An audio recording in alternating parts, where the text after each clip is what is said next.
Welcome, everyone. We're pleased to have Jonathan Ellis with us today. He's going to tell us what Python can learn from Java. Thanks, Ed.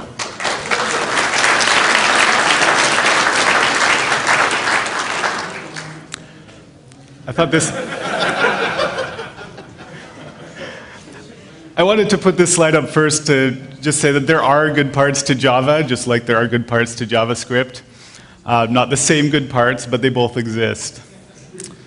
So I wanted to put out my background, where I'm coming from giving this talk. I'm coming from a systems engineer background. My first big system that I wrote was the storage engine for the backup provider Mozy. We're storing petabytes of data across hundreds of machines for people who wanted to back their stuff up. It seemed like a great fit for Python, since we're mostly waiting on I/O in that situation, not so much CPU bottlenecked, and Python gave me a great way to develop quickly. We got to market when we needed to, and were able to develop the features we needed to, and outdo our competitors at the time. Since then, I've been working on the Apache Cassandra database, which is a distributed system dealing with big data in Java. And the difference there is that in Cassandra, we are very much CPU bound a lot of the time, and Python was unfortunately not a great fit there. So my background is that Python's kind of my first love, and I've been coming to Python since 2005.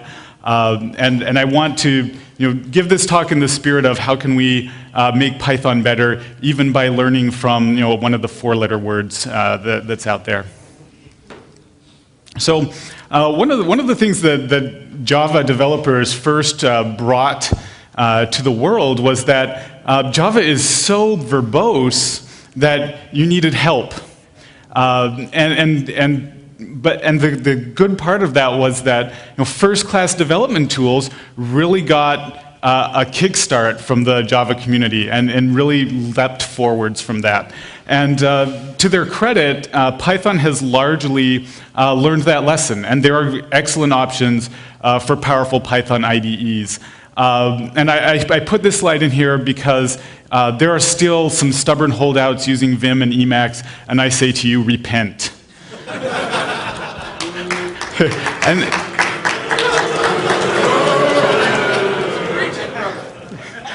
I come again as one of you. I come in peace. I've been using Emacs since 1992, and Control-X is burned into my brain. But no, in seriousness though, Wingware is written by a couple diehard Emacs users. Best Emacs key bindings I've ever used in anything other than Richard Stallman's offspring, and it's really a very good environment, and you will feel at home there.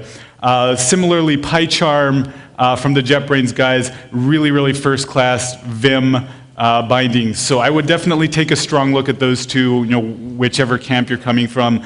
JetBrains has a booth here in the exhibit hall. Wingware has a Birds of a Feather session tomorrow morning, so I would definitely check those out. So the corollary, though, is that despite that we want great tools as the Python community, these IDE authors are limited by what they can do by the Python runtime. And so one of the first kind of breaths of fresh air that I found moving back to Java development for the second time was how easy it is to attach a debugger to a running Java process and start setting breakpoints from my IDE and seeing what's going on inside it. So at the top, these are the command line flags that you'd pass to a Java process to tell it set up a remote debugger, listen for it on port 1044. And below that, I have excerpted a couple of the 11 steps that you need to do something similar with Wingware. And I say this not to pick on Wingware because they've done the best they can do, but because Python runtime doesn't give you that hook, you have to jump through these hoops. And Wingware, I use them as an example because they had the best documentation. So this is to their credit, not a slight on Wingware. Another part that's closely tied to the VM is that Java has this thing called JMX, the Java Management and Metrics Interface, and it gives you a standard way for your application to expose information about itself, as well as a management API that's introspectable to any tool that knows how to speak JMX. So here's 3 examples of different tools all making use of the same JMX information. On the left, we have the Java Visual VM, which is kind of the next generation JConsole. On the top right is DataStax's Ops Center, which is a Cassandra management and monitoring tool. And on the bottom right, we have another example of Cassandra monitoring, this one from the Graphite monitoring tool. So, having that as a standard, that you don't have to reinvent any wheels, you don't have to one-off any parsing, you just start using JMX and tools know how to consume it. There's problems with JMX, primarily that it has this really baroque FTP-like session handshaking going on, but just that it's out there is a huge step forward. The other thing that it gives you is it lets you expose methods to control your application at runtime and affect its behavior. We use this in Cassandra so that you basically never have to restart Cassandra if you want to change one of its configuration settings. Either you update the file and we reload it automatically, or you just tweak a setting in JMX if you want to do it temporarily, and it picks that up without having to do any restarting. The closest thing to this in Python that I know of is Twisted's manhole, which kind of gives you a way to SSH into your application and start using a Python interpreter, which kind of solves the management problem, assuming that you know what functions you're looking for, but it doesn't help with the metrics at all, which is a big thing in system software. So I mentioned that I wrote this storage system in Python for Mosey. I gave a talk about this a few PyCons ago, and this is one of my slides from that PyCon these many years ago. And basically, it's got a bunch of servers that speak to clients and figure out what they want to back up, and then start streaming that data off to the data servers that are loaded with disks and store the information. This is a problem I ran into. So this had a sad ending. Which was that the graph in the lower right here was our memory usage of the front-end servers over time. That it just went up and up and up and up because of Python heap fragmentation. So a little background there. When you have whether it's a garbage collected heap or a manually malloc-free managed heap, when you have data allocated and then it's not used anymore, it kind of leaves these holes in the heap.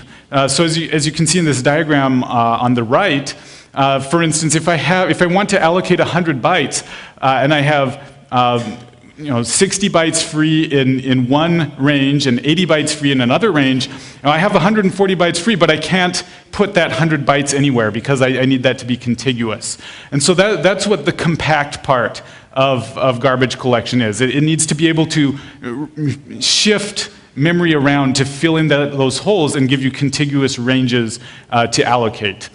So commonly this is done with a mark sweep garbage collection algorithm, and the last stage is compact. So Python uses a reference counting garbage collection for the most part, supplemented with mark sweep, but not compact. And so it's kind of a double whammy because reference counting isn't a great approach to begin with for if you're interested in performance. Modern runtimes are, they basically all use, there's different approaches that they use. People are kind of searching for the best solution. You've got mark sweep, you've got the Java 7G1, you've got Azul's C4 collector, the IBM JDK uses something different altogether, so does JRocket. But the thing they have in common is nobody uses reference counting because it performs poorly in this very common scenario of doing allocation and doing assignments. So the summary is that the garbage collector isn't great, and it's made worse, it's exacerbated by having poor instrumentation. Let me give an example of what I mean by that. When I was working on Cassandra a few months ago, I introduced a bug where I was allocating memory and not freeing it. I mean, that's what the fundamental problem was, and so eventually it would run out of memory and crash. And this is a bad thing, but the good thing is that the JVM gives me the tools to analyze a heap dump of what state the Java heap was in when it ran out and crashed, and see where was the memory going. And not only will it give me like the raw fields and types of the objects that are consuming the memory, but it's a little bit hard to tell, but you get this tree diagram of what the owners of those objects are, and you can drill into it and move up to it. And so I was very quickly able to narrow in on what the bug was that I'd introduced to cause this. Besides this kind of static analysis, there's tools available that let you do this basically at runtime with little to no performance overhead. Foursquare and Twitter open sourced two of these tools that they use in production within a few weeks of each other. Twitter in particular, they use this to, when they push a new version of their application, if they're monitoring reports that it's doing more allocations than it did before, they consider that a regression and that needs to be fixed. And that's the kind of things you can do with this. There's commercial options for this as well, AppDynamics for instance, but there's nothing wrong with these open source options either. And the way they're built is the Java virtual machine gives you this interface called the Java Agent API that lets you intercept internal JVM actions, for instance, allocating memory. Another thing that we use it for in Cassandra is asking the JVM, here's this structure I have with references pointing off into different parts of the system. How much memory does that actually use, including JVM overhead?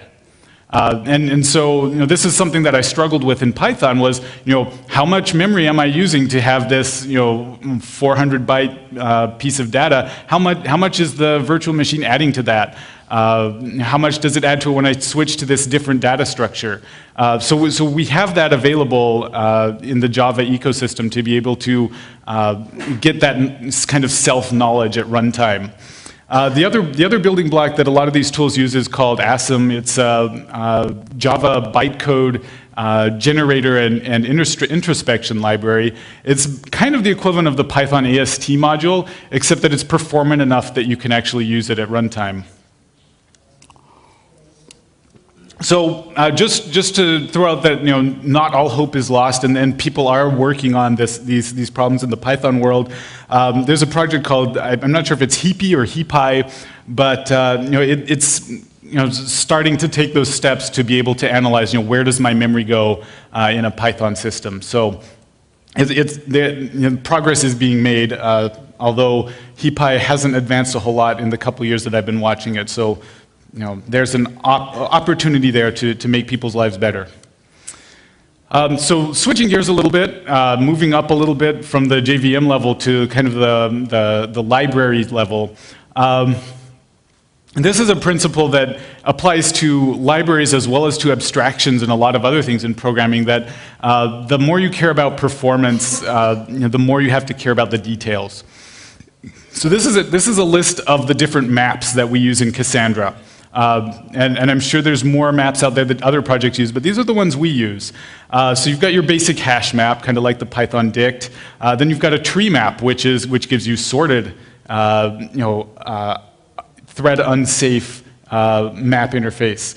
You've got immutable map, immutable sorted map, concurrent skip list map, which is a thread safe sorted map, concurrent linked hash map, which is useful for building caches, snap tree map, which is a sorted map that you can do constant time cloning of, non-blocking hash map, which is it's a lock-free thread safe hash map. And then you have like the pseudo map things like bimap, which lets you say not only what value is associated with my key, but what keys are associated with a given value.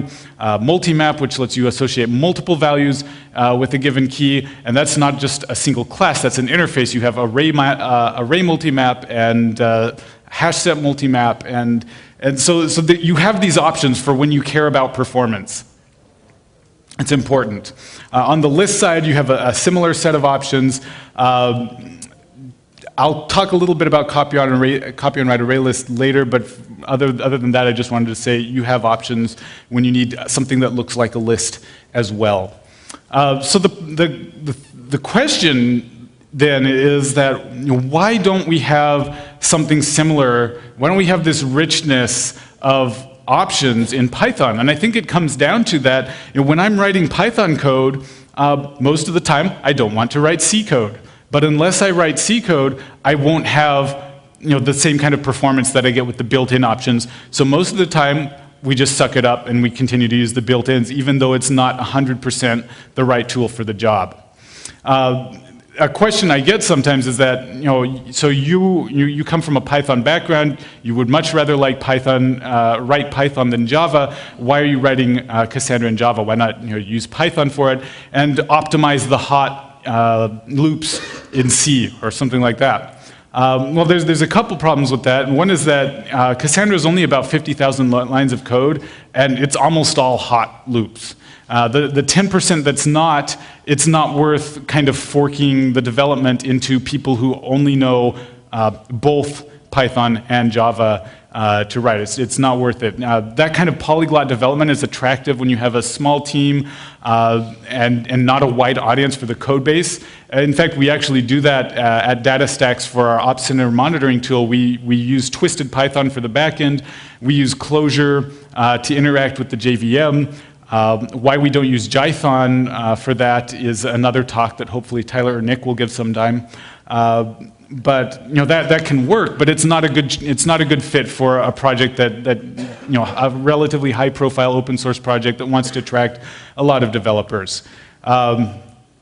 So my hope is that PyPy will solve this problem, that it will make it possible to write kind of first-class libraries in Python with competitive performance. A couple years ago, one way to do this was to write extension methods in RPython, and it looks like that's been kind of, don't do that, and I'm not sure exactly the details what's going on there, but I'm kind of bummed about that. But hopefully someday that will be a solved problem. Guy Steele gave a talk in 1988 kind of along these lines called Growing a Language. There's video of it available. It's an excellent talk. But his point was that when you're creating a language or a language ecosystem, it needs to be able to grow. You need to be able to extend the language in itself. It's an important part of having a growable language. And he came from a Lisp background. And then worked on Java at Sun, and so he was talking about, I think, primarily about Lisp macros and that sort of thing, but it definitely applies to building libraries and being able to extend your language in that respect as well. So, a lot of these libraries that I was pointing out on the map side and on the list side are dealing with concurrency. So we had concurrent skip list map, for instance. If we didn't care about concurrency, we'd just use tree map for a sorted map. And you need the two options because when you add that thread safety into it, you do compromise on performance a little bit. So if you have a single threaded situation, then you want to be able to just use the raw tree map instead. So you really need both. Some of the other things that Java gives you in help in dealing with concurrency are things like the executor service API, thread pool executor, fork join pools. It's kind of the same philosophy that Python has in the sense that it's a batteries included environment.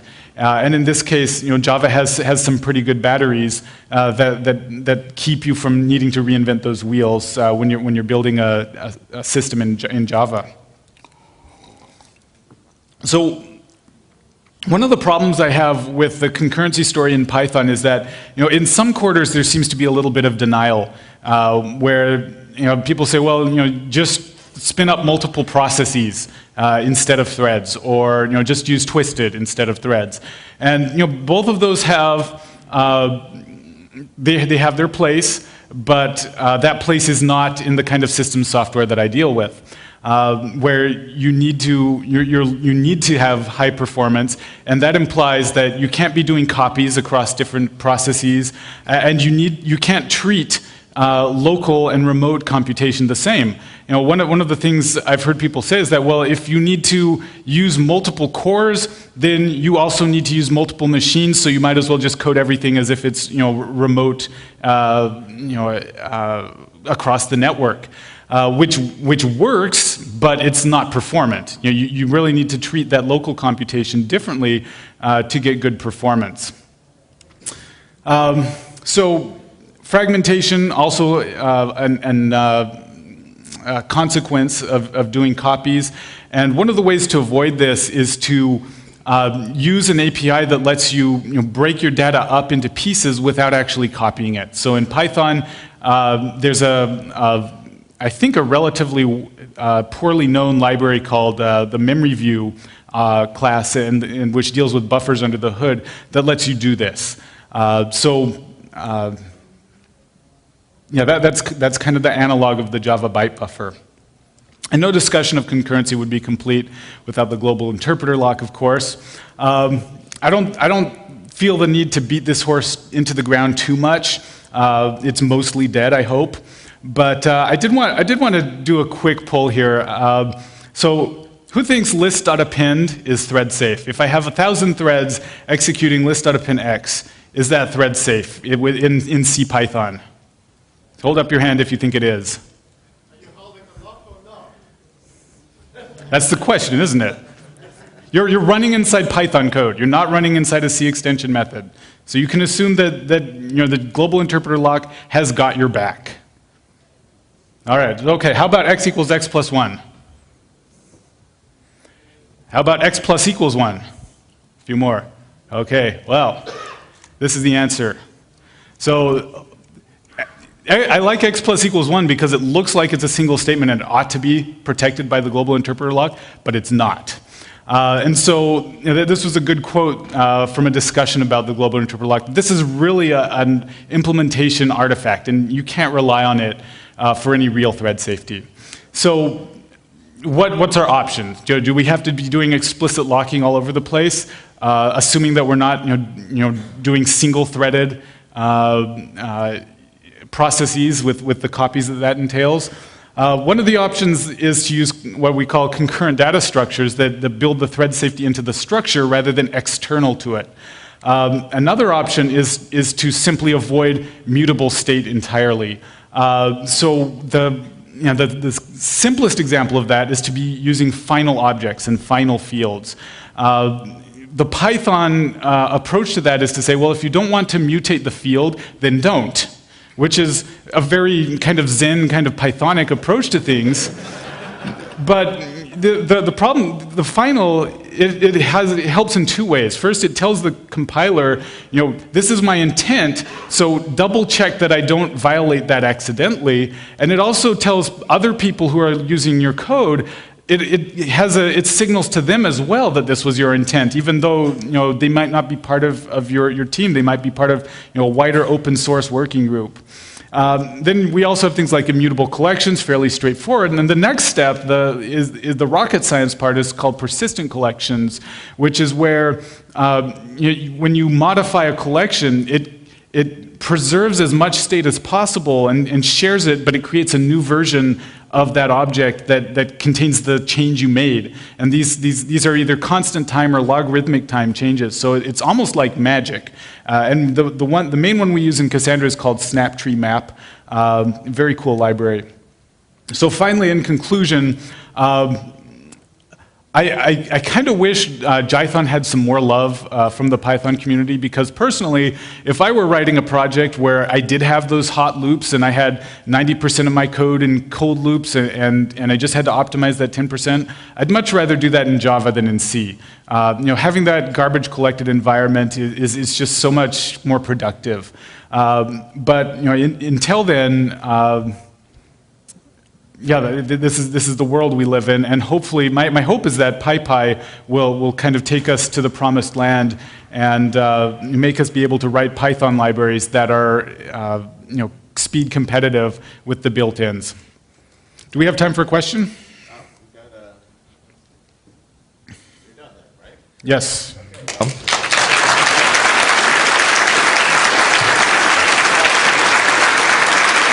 Two questions? All right, we have 5 minutes for questions. If you want to ask anything, just come on up.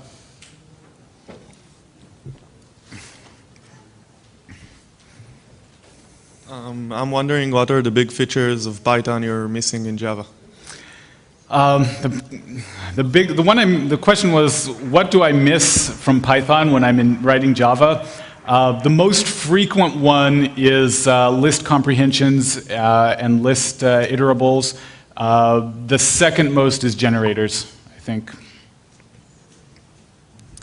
Hey, it seems that a lot of the things that you're talking about, some of them are things that are core to the way CPython is and that PyPy still is.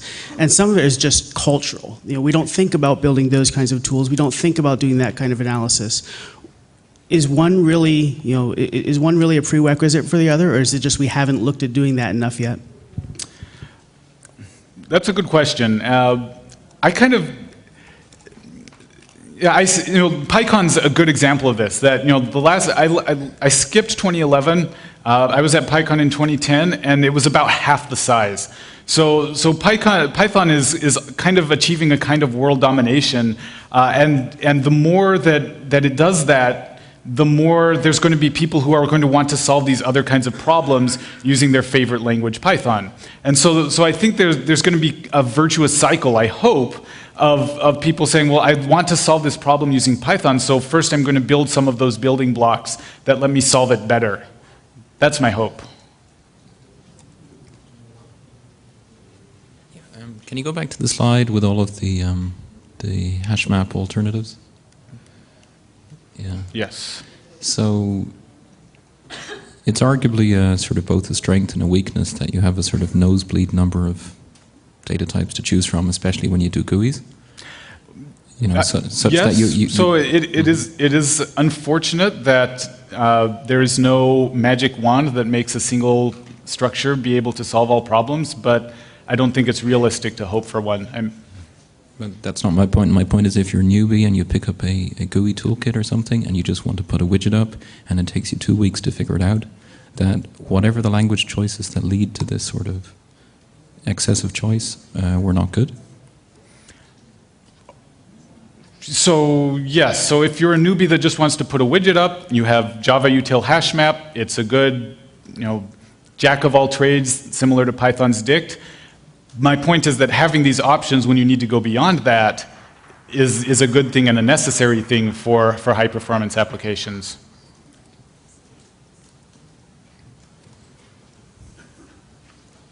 Sorry, you have a slide with the Guy Steele quote and about extensibility.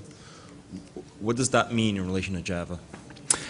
My takeaway from this, or rather the relevance to my talk here, is that Java is a language in which all of these libraries are written in Java.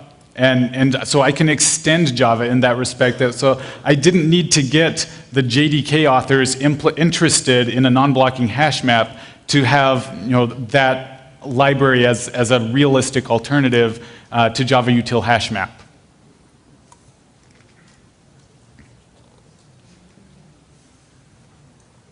As someone who works in quite a bit of Java shop, the biggest thing that we see is that what you're saying about JMX. I've been even wondering about, there's a project called PyMX, and I'm wondering what's going on with that, and that would really help me sell my boss to Python more easily. Right now, we're looking towards Jython.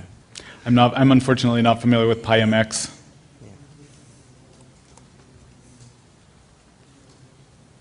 All right, well, thank you very much. Thank you.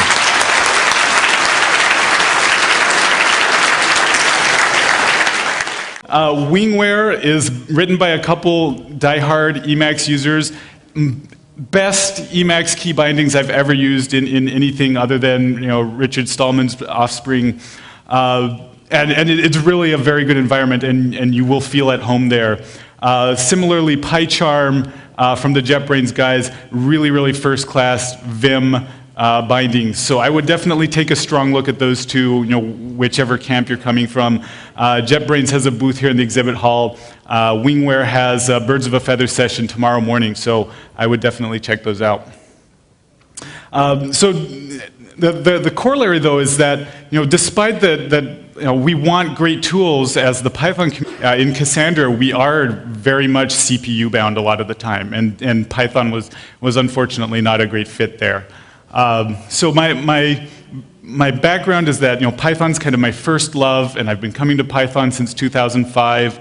And I want to give this talk in the spirit of how can we make Python better, even by learning from one of the four-letter words that's out there.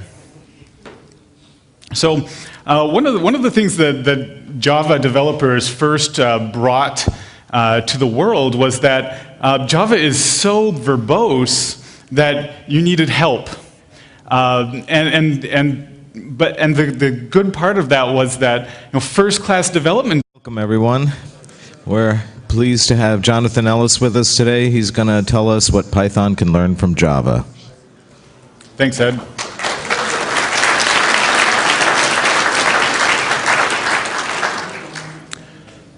I thought this. I wanted to put this slide up first to just say that there are good parts to Java, just like there are good parts to JavaScript. Not the same good parts, but they both exist.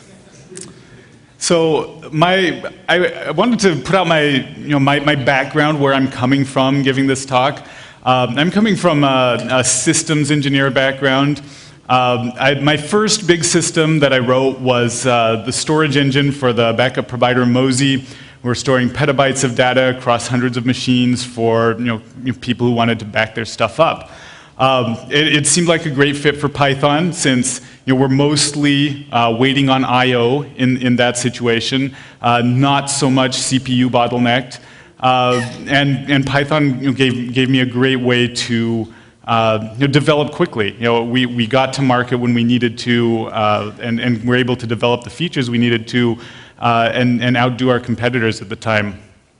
Since then, I've been working on the Apache Cassandra database, which is a distributed system dealing with big data in Java. And the difference there is that tools really got a kickstart from the Java community and really leapt forwards from that. And to their credit, Python has largely learned that lesson, and there are excellent options for powerful Python IDEs. And I put this slide in here because there are still some stubborn holdouts using Vim and Emacs, and I say to you, repent. And